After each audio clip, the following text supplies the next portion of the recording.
我刚从外地回来啊，来讲双子座8月的整体行运。水星逆行呢和木金日三吉星顺行分别会带来一些挑战和好消息，所以8月也不都是坏事。尤其对双子座来说，此时很容易打开一个新的局面，做一些不一样的未来规划。尽管水逆有种好像是不得不变、不得不修、不得不换的错觉，但是呢，双子你换一个角度去想，如果这个东西它其实已经腐烂到，或者是已经到绝境、悬崖边了，你知道它再继续这样下去也没什么意义，它只是拖着，后面还是会冒出各种各样的问题。那是不是这个时候，其实如果出一些问题，让我就此把它修理好了？其实算是一种好事，把生活当中的漏洞补齐，该换就换，把问题去解决，以防后患，这个才是正确的。那8月呢，水逆期间，双子就是在做这些安内的事情，你安好这个内，它就不会再困扰你，你内心当中也比较有安全感。所以有的双子会去弄房子啊、装修啊、租房啊、搬家啊、换工作啊，以及跟家人、老家、童年等等有关的事情，或者你所在的公司集体内部有调整和变革。那这次水逆呢，会促使双子回想过去来时路，避免前面不必要的错误，让你们对自己想要的未来更加的去清晰。那工作生活当中呢，双子会不自觉的被推到一个主要的位置，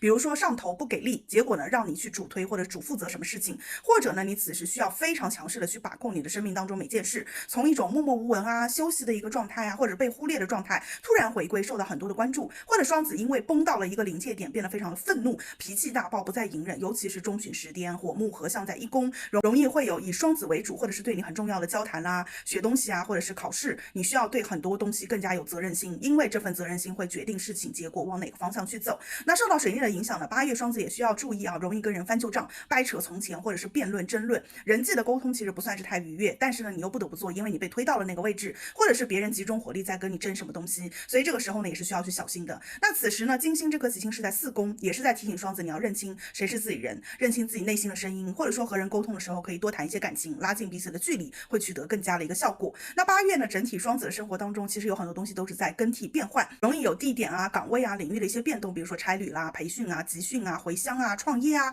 换车啊、换物件啊、换岗啊、换班级啊等等，你们在适应一个新的环境和新的周期的一个变换，但是它不是猛一下的缓过来或者大彻大悟的，会是有一个过程，无数个深夜静静的沉思和梳理之后，才一点一点越来越清晰。每一步其实走的相对来说都有点缓，或者是不是那么明确。那8月的双子不要太着急，因为不论你想开始什么，或者想要去结束了结什么，你会发现它都需要一定的时间沉淀才可以落定。但是只要方向是对的，一点一点去处理，会迎来曙光。那9月、10月呢，很多事情就会加速加快的一些发生，所以8月呢可以多做一些准备和筹谋，包括心态方面的，包括身体方面的，避免内耗焦虑，谨慎于言，就多做。做的过程当中，可能就会出现一些新的想法，好的想法。那身体方面呢，注意自己的头部啊、肌肉啊、外伤啊、上火啊、发热发炎啊、肠胃啊、妇科啊等等。那减重需要去照顾到自己的情绪。下去呢，注意出行的安全，自己物流快递啊和电子产品也稍微盯着一点。爱情桃花方面呢，双子8月因为环境的变更，所以有机会去认识到新人、新朋友的这样一个运气，但是需要去注意啊，不要因为自己的一些过往经历或者是因为一些背景而不自信，考虑太多，可以先轻松一点，从朋友做起。后2个月呢，有机会发展为恋人。